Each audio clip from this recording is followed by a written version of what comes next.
Okay, it's time to get down to the actual process of figuring out how this magic formula for finding areas of arbitrary polygons actually works. The surveyor's method, I've been calling it. So what I've done here in GeoGebra, I've just drawn a pretty messy looking polygon. And let's see how we approach it. I'm gonna first just outline the approach using geometry, and then we'll come back and actually do it algebraically. The first part of this, I think anybody should be able to follow it. You might find it very interesting. And the second part, you probably shouldn't attempt to follow it unless you've actually gone all the way through your Algebra 1 course. Okay. First thing I'm going to do is take the first 2 points in my list, and what I'm doing geometrically is I'm dropping a perpendicular from each of these points down to the x-axis. And so I'm creating a polygon right here. And notice it has 4 sides. 2 sides are parallel, namely the vertical edges, and 2 sides are not. So that makes this a trapezoid. And so first thing I do is I compute the area of this trapezoid. Then I compute the area of this trapezoid and add it on. Compute the area of this trapezoid, add it on, add another one on. Now you might be saying, but I have too much. I'm getting the area that I'm interested in, but I also have everything underneath. Well, let's keep going. I'm then going to subtract the area of this trapezoid, subtract the area of this one, and subtract the area of this one. Okay? And notice that if I compute the area of all of these trapezoids, add up the first ones, as I'm moving from left to right, I'm going to add. And as I'm moving from right to left, I'm going to subtract. And what I come up with is only the area that's inside the polygon. Okay? So by adding up trapezoids in a positive sense, followed by adding them up in a negative sense, I get the result I'm looking for. Now, the magic of this process is how do you tell whether you're moving to the right or moving to the left? And it turns out the process computes that automatically. Watch this. If I look at the coordinates of point A and point B, I have an x coordinate which tells how far over, and a y coordinate tells how far up. And so if I wanted to add the 2 bases, I'm going to take the sum of the bases times the height divided by 2. So I take the y value here and the y value here, and I add them. That gives me the sum of the bases. The height is the distance perpendicular to those bases, which is actually left to right now. And what I'm going to do is I'm going to take the second point, B, take the x value for B, minus the x value for A. Notice that as long as I'm going to the right, taking this x value minus this x value is taking a big number minus a small number, so it'll come out positive. So as long as I'm moving from left to right, the height that I compute is going to be a positive number. So I always take the second point, take the x value for the second point, minus the x value of the first point of my pair. So I do it here, I do it again, I do it again, and I do it again. Now, when I go to point EF, remember I'm going from E to F. E is my first point, F is my second point of that pair. And so when I go to find the height for that one, I take the x value of the second point, which is here, minus the value of the first point, which is over here. I'm taking a small x value, small number, minus a large number, and so it automatically comes out negative. So I don't have to even have a picture in my head of the pattern that I'm computing. I just mechanically go through the process, figure out this area, this area, this area, this area, this area, and so forth. And the areas come out positive as long as I'm moving left to right. They come out negative as long as I'm moving from right to left. And I automatically sweep out the region I'm interested in. And it comes out a beautiful, very simple, very elegant formula. Okay. Those of you who have not completed an Algebra 1 course are dismissed. Go try the problems. If you really want to see how this works out in detail, hang around. And those who have completed Algebra 1, it's highly recommended that you hang around because this is going to be a good application of what you've already learned. Okay, let's get down to deriving the formula, and let's just do it by finding the areas of these trapezoids, starting with the one connecting this first point to the second point, x1, y1 over to x2, y2. We want to take the average of the bases times the height. Remember, the bases are the y values, these vertical ones that are parallel to each other, and the height is actually horizontally between the two. Okay, so the average of the bases, y1 plus y2 divided by 2. So it's y1 plus y2 divided by 2 times the height. And the height is going to be the distance from here over to here. And the way we get that is we take x2 minus x1. So we multiply it by the height, x2 minus x1. Okay? And that's the first term. And we keep doing this for all 5 of these. Okay? So next term will be we're going from y2 to y3.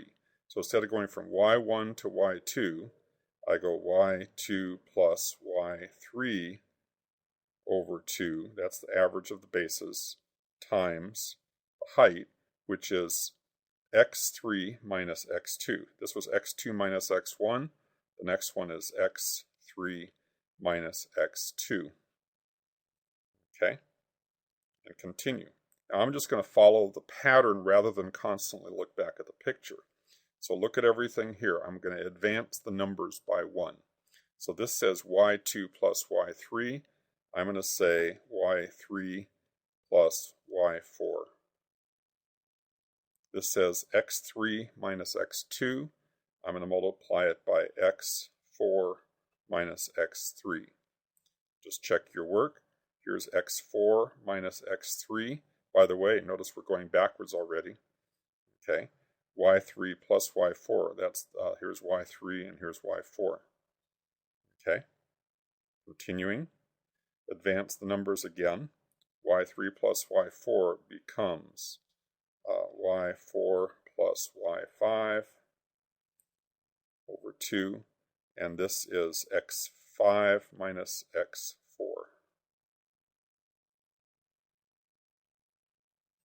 And the last one, look at this. We have to be careful here. I'm going to advance them again, except this time the one that's following y5 is not y6, it's back to y1 again. I'm cycling around. And so as soon as I hit 6, I'm going to bring the 6 back down as a 1. So the 6th point is actually the first point. Okay, so the last term will be, instead of y4 plus y5, it's y5 plus y1. And the x's, it's going to be, instead of x5 minus x4, it'll be x6, which is really x1 minus x5. Okay, and that should give us the area. Let's take this to the next page and continue on. Okay, let's first of all notice that all 5 terms, each one has a 2 in the denominator. So let's pull that out to the front right off the bat. Get rid of that. Now what's left in each term is a binomial that's multiplied, a pair of binomials. So here is y1, y2 times x2 minus x1. This one has a plus, this one has a minus. Okay, let's multiply. I'm going to follow the sequence that some of you have already learned, first, outer, inner, last, FOIL. And so let's do it in that way. So y1, x2 is the first. So y1, x2. Outer is y1, x1 with a minus. Then inner, which is y2, x2 with a plus. And then the last, which is y2, x1 with a minus. Okay, that's our first batch. Let's go to the next one. Plus y2x3. Okay, that's the first. Outer y2x2 with a minus. Inner y3x3 with a plus. Last y3x2 with a minus. Okay. Now, I'm going to continue this for a second, and let's jump to the end because you don't need to see all this tedium.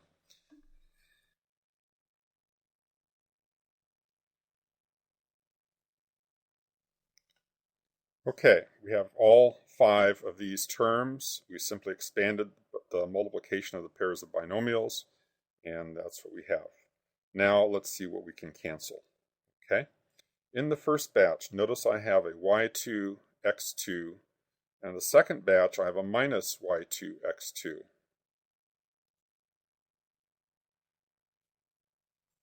Here I have a y3, x3, and in the next batch I have a minus y3, x3.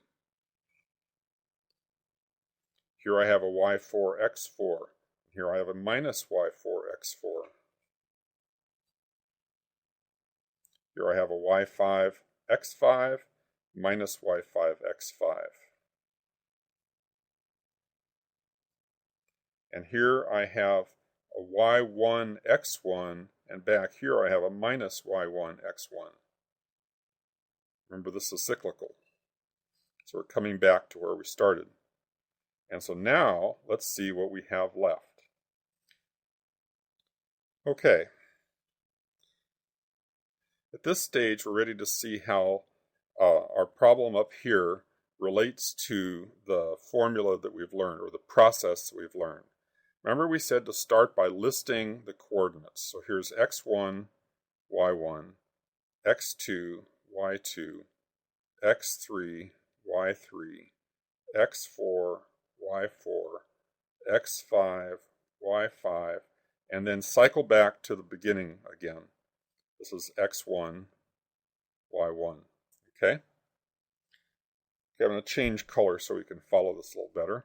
Notice the next thing we want to do is multiply these diagonals and then multiply these diagonals. Okay? Well, the x1, y2, where do we find that? Well, right here with a minus in front of it.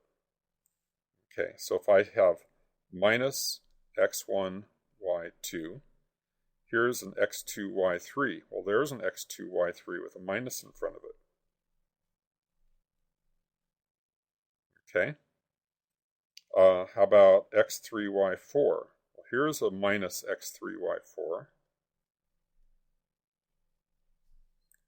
And then x4, y5 is a minus x4, y5 right here.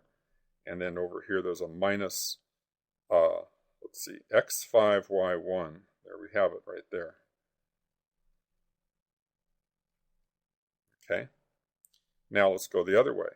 x2, y1, that's up here. Here's x2, y1.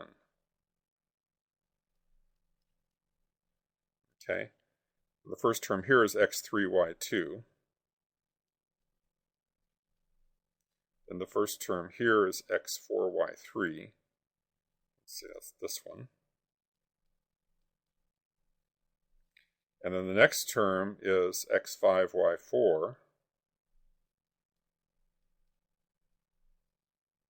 And the next one is x1, y5. That's like this one here. Okay. And notice that what we have expressed up here is all of these are added up. And these are added up with pluses in front of them. And these are added up with minuses in front of them. And then, so if I take this column and combine them, so this number minus this number divided by 2, I get the answer.